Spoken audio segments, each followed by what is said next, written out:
Hi, I'm Lyle, and this is the Abecedary.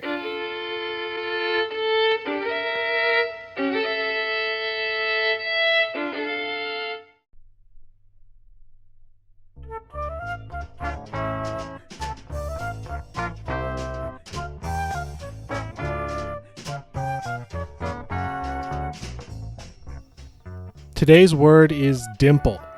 Noun, a small hollow or dent, permanent or evanescent, formed in the surface of some plump part of the human body, especially in the cheeks, in the act of smiling, and regarded as a pleasing feature. Today's quotation comes from Fanny Burney, also known as Madame d'Arblay. She was an English satirical novelist, diarist, and playwright of the late 18th to mid-19th centuries.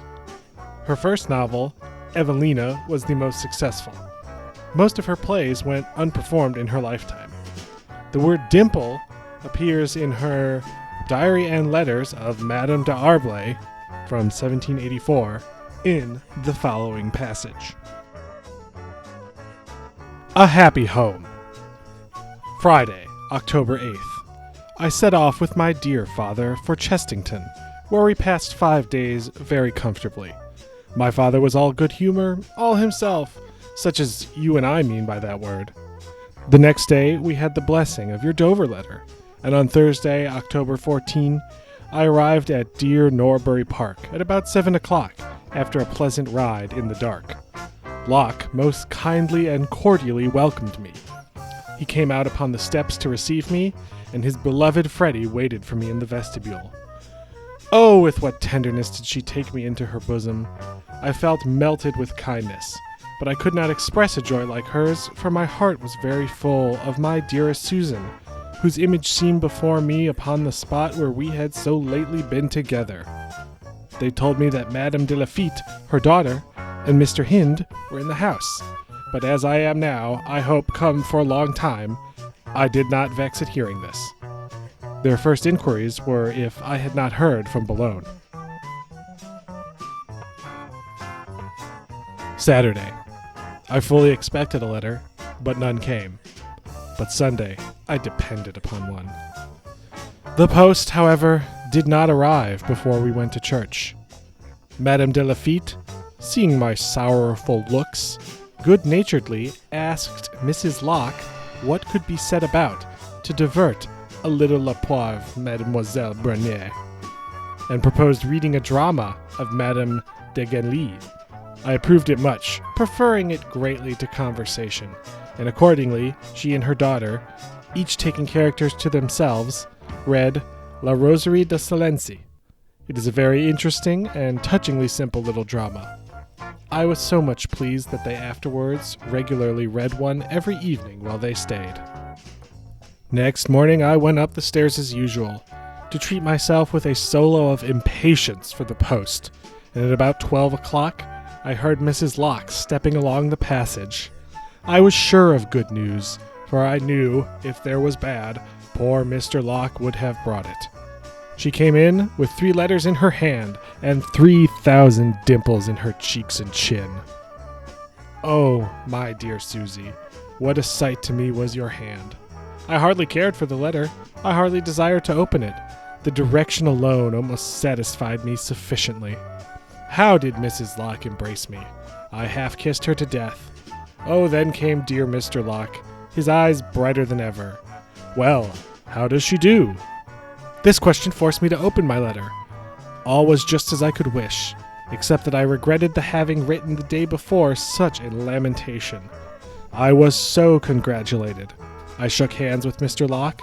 The 2 dear little girls came jumping to wish me joy, and Mrs. Locke ordered a fiddler that they might have a dance in the evening, which had been promised them from the time of Mademoiselle de Lafitte's arrival, but postponed from day to day by general desire on account of my uneasiness. Monday, October 25. Mr. Hind and Madame and Mademoiselle de Lafitte all left us. They were all so good-humored and so happy. There was no being glad, though how to be sorry at remaining alone with this family, I really know not. Both the de Laffittes went away in tears. I love them for it. Wednesday, November 3.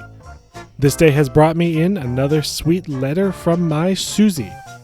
What a set of broken-fortuned, broken-charactered people of fashion are about you at Boulogne.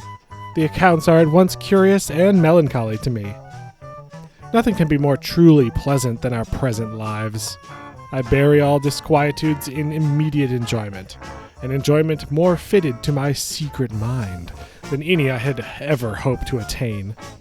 We are so perfectly tranquil that not a particle of our whole frames seems ruffled or discomposed. Mr. Locke is gayer and more sportive than I have ever seen him. His Freddie seems made up of happiness, and the two dear girls are in spirits almost ecstatic, and all from that internal contentment which Norbury Park seems to have gathered from all corners of the world into its own sphere.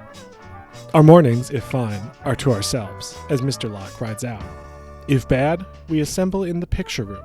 We have 2 books in public reading, Madame de Sevigne's Letters and Cook's Last Voyage.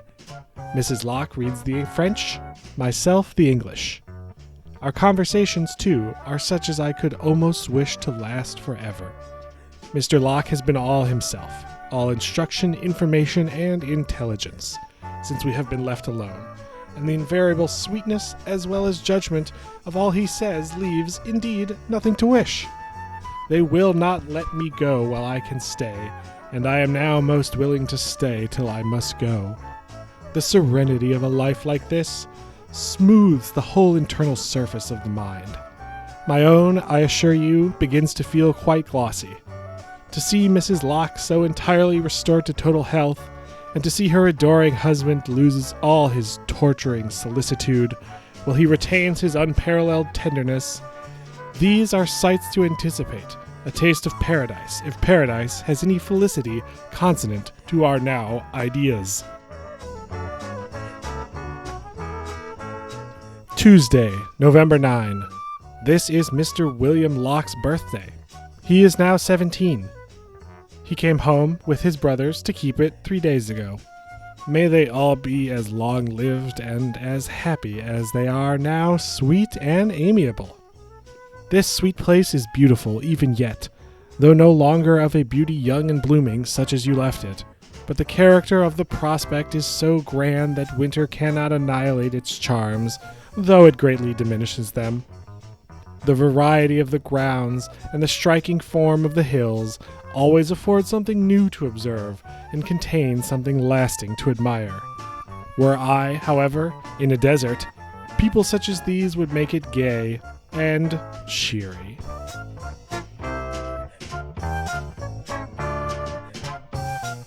So there you have it, a quote from the diaries and letters of Madame d'Arblay.